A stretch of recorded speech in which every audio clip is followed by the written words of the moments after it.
Hello, I'm Jim Roberts. I'm the host of Senior Living in Alexandria, and we're here with another monthly show of exciting information that's useful for not only seniors, it's directed to seniors, but also in terms of family, friends, caregivers, not-for-profits, those who care about old people and want to take care of them, and those of us that might be the beneficiaries of that. So hopefully we have good information for you. We have a good guest with us, and probably an unusual topic for this, and I'm excited to learn more about this. We have Mara Benner here with us. She's the CEO and operator of Four Directions Wellness. That title of that organization alone is located in Alexandria. She's been in business, this is a business, for a number of years, and it's quite different, I think, but the more I'm eager to learn about it, but what I've heard so far sounds like a really exciting new opportunity for seniors and just in general. So let's introduce Mara Benner, and let's give a little bit of background. How did you get trained to do what you do, and what are you, and then we'll go into what Four Directions Wellness is. We'll find out what that's about. Well, so great. Who are you, and how did you decide to work with seniors? So actually my background's in gerontology. Okay. I started with a grandmother that I was just adored and loved, and she went into a nursing home, and I began there working in the nursing home and found out that I just loved working with seniors. So my whole life has been dedicated to working with seniors and seniors issues, and especially in healthcare. So I've worked in hospitals, home health, hospice, you name it, I've pretty much worked it. What do you like about working with seniors? Not everybody does that. That's remarkable.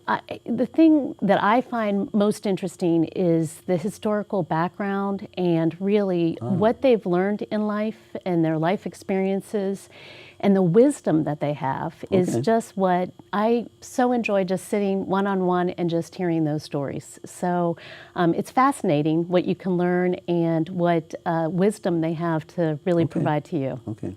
So as your career evolved, so you were in caregiving and then went from there into policy? I did. What are the milestones along the way there? So when I graduated with my degree in gerontology, and after working in different settings, I went and worked for a congressman on the Hill. And at that time, they had the House, the Select Committee on Aging, which they no longer have on the House side. They still have the Senate version. But he was a member of the Aging Committee, and so certainly worked with him and got to understand how policy was made at the federal level. And then later went and became an advocate for home health and hospice, and worked with the different governing agencies at the federal level on aging policy. So worked on quality issues, worked on really just the full spectrum, but focused mainly on home health and hospice issues.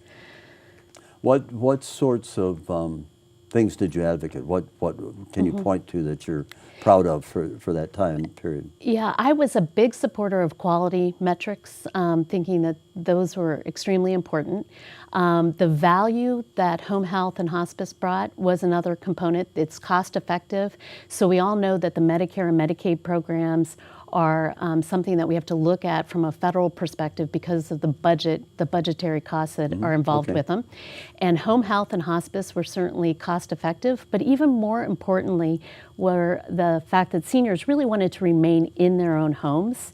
So it was, I believe very strongly in the fact that home health and hospice should be an option for all seniors. So it was talking about quality, it was talking about cost effectiveness, and it was really starting to say, how can we start to look at different diseases across the spectrum of what we call post-acute care services? So that would be your inpatient rehab facilities, skilled nursing facilities, home health, and long-term care hospitals, and say, when you get discharged from a hospital, which setting is the best setting for you to go for both quality as well as cost effectiveness?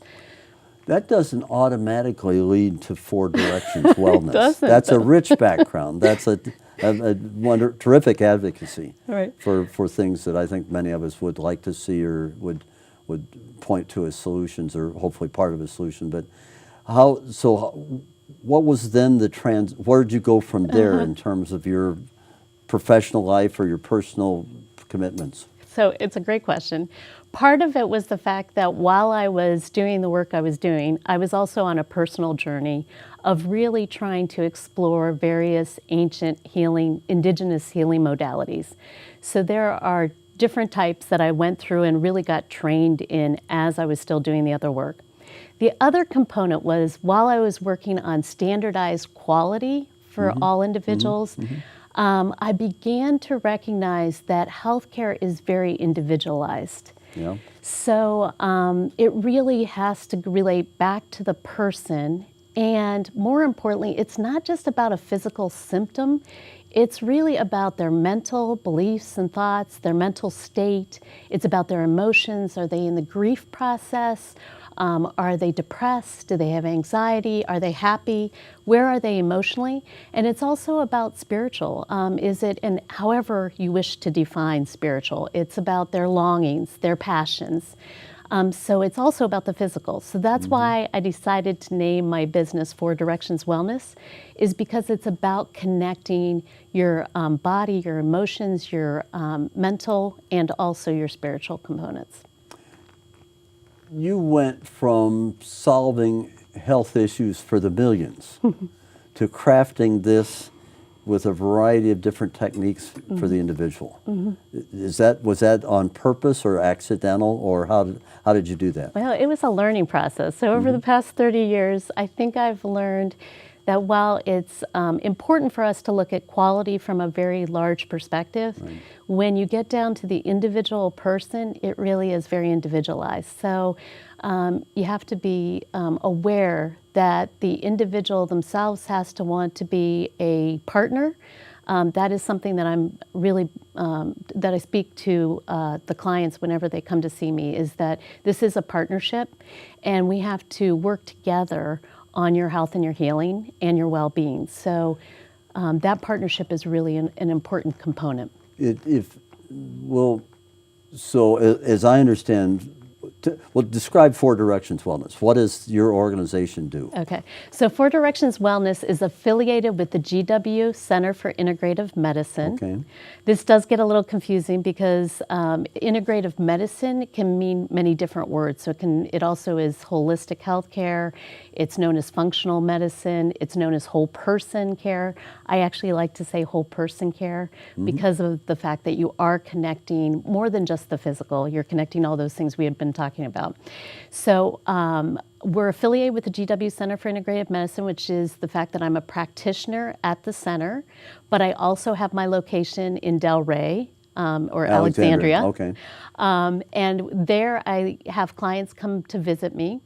And it's really when they come to visit me, I do a full assessment, which includes also how they're feeling, just kind of the basic overall, how they're sleeping, and also what brings them joy in their life, all of those aspects to come up with a full assessment for them. How do people find you? Through the connection with GW, or word of mouth, or family relationships, or, I mean, it sounds like you've got an incredibly well-structured, well-bounded niche, but people have to find you. Yeah, yeah. And how do you do that? How do you get people to, they have to recognize this would be something I need to look into and investigate.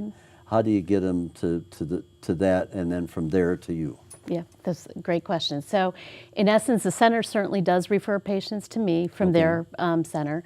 And then the other aspect is I'm up on Facebook. You know, I'm doing all the social media. So I'm up on Facebook, Twitter. I have a Google page, Yelp.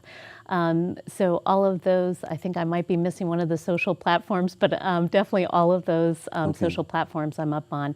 I also, you know, the other thing that's important to me is to give community give back. And so one of the things that I do on the second and fourth Mondays in Delray is from 12 to 1. It's open to anyone in the area, but they come in and we just do a quick, free, complimentary, easy techniques. So it's a relaxation technique. Do you have a walk-in crowd on that, or is it because they've seen a bulletin posted someplace, or a friend invites, or all of those? All of those, including the fact that I have a meetup. So it's called Mindfulness Mondays as a meetup, and so that's a platform, but it's also just just simply open to the public. So I know that several, Alexandria Chamber of Commerce and the Delray Business Association also listed on their calendars, so it's out there as well. When did you establish the business? So I officially established Four Directions Wellness in April of this year, but Oh, I've okay. been working on these healing modalities for a long time. So, Okay, yeah. okay. We're going to have to go to a break, but we want to learn more about the modalities, and we'd like to learn how it works in the case of a client. Okay. And so that I think that'd be useful for our audience to hear. So sit tight. We'll be back Okay. and learn a little bit more about Four Directions Wellness.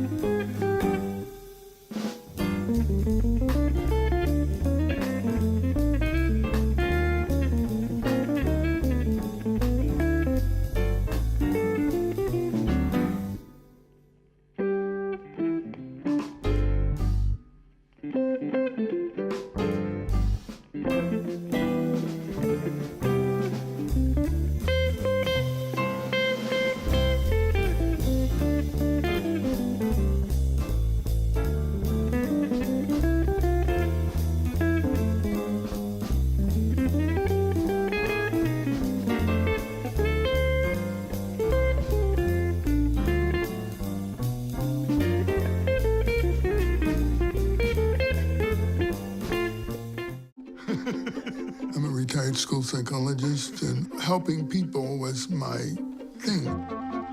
I was very independent and thought I could take care of myself.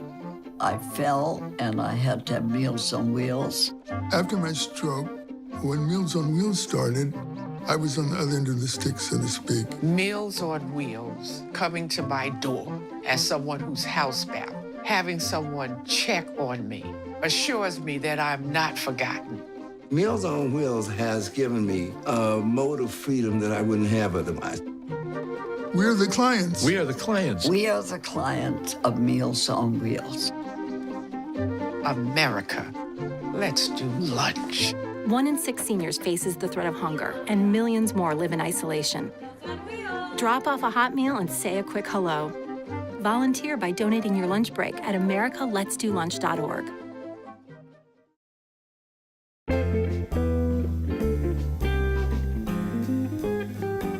Hi everyone, my name is Renee DiBellato. I am the Deputy Director for the Alexandria Library.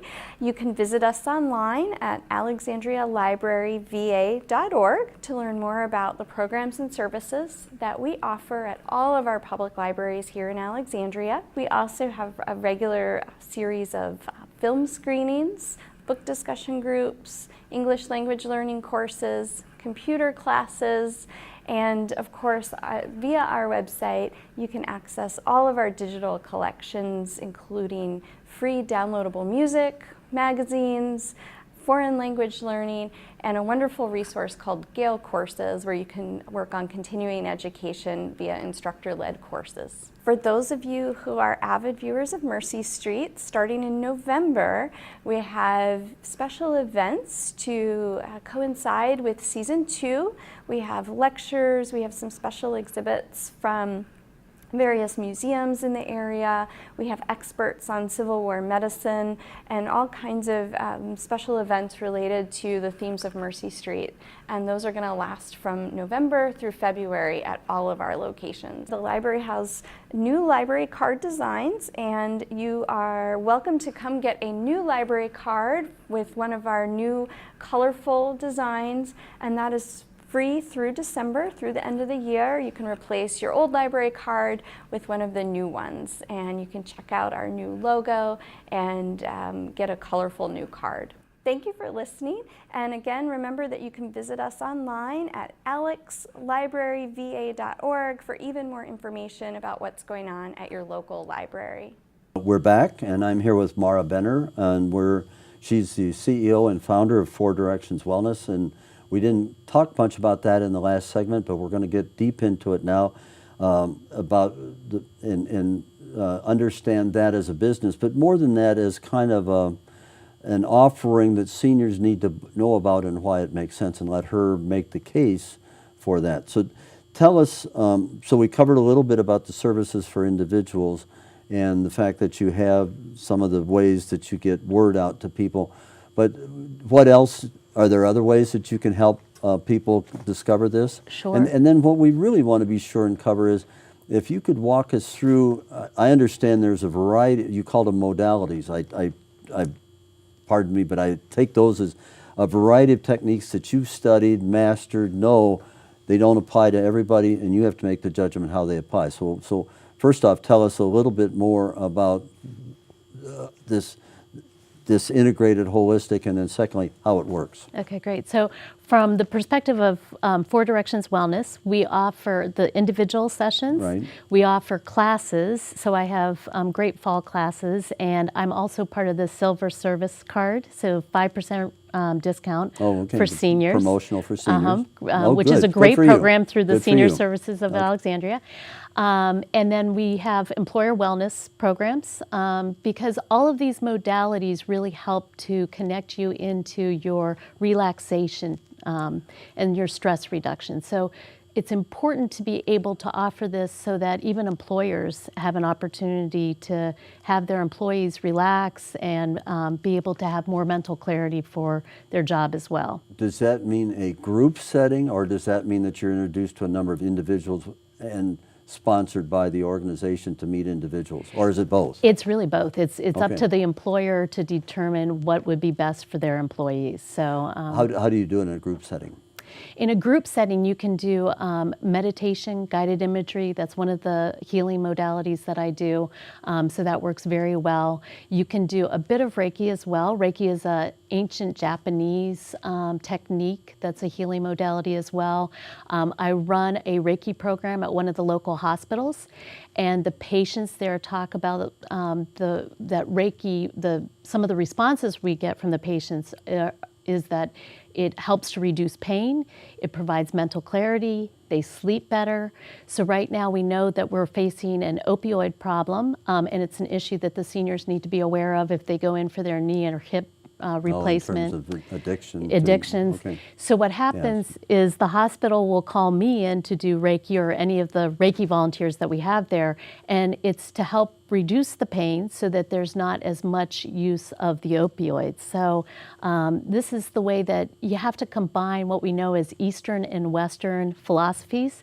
Great healthcare system that we have here, but it's interesting to learn from others as to how we can adapt and make it the best healthcare system. Let me back up. As I understand it, or as I'm coming to understand this, you've got a range, I'll call them tools, you call them modalities, but I think it's a variety of pieces of knowledge of things that work that you've acquired. You know all these things, I know nothing about them. So question one is, what kind of overview is that? What kinds of differences are there among those? What fits where, and what works in this, whereas this one might work there? But more intriguing is equally, you have to know all that and how to tailor that to me as an individual. Correct. And that's an art, I think. So give me an overview of the modalities that you know about. Okay, great. And then secondly, how do you apply them? Okay. So, we talked about how really healthcare is very individualized. Okay. And so I appreciate having these different healing modalities so that I can work in partnership with the other person to to pull down, as you called it, a tool in the toolbox to help them with wherever they may be at that moment. Okay. So I work and do meditation guided imagery, and that's actually from the Greeks and the Romans who used to do that. Okay. I am a Reiki, what they call Reiki Master. Which is? So that's the highest level of Reiki certification.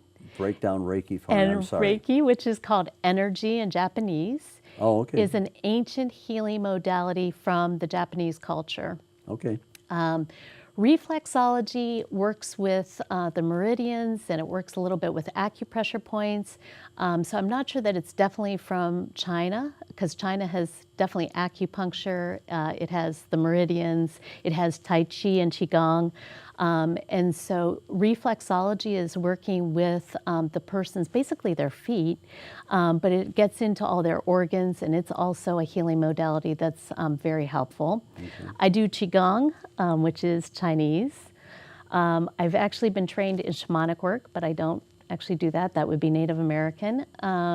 And then I'm an interfaith, interspiritual ordained minister, went through a 2-year seminary.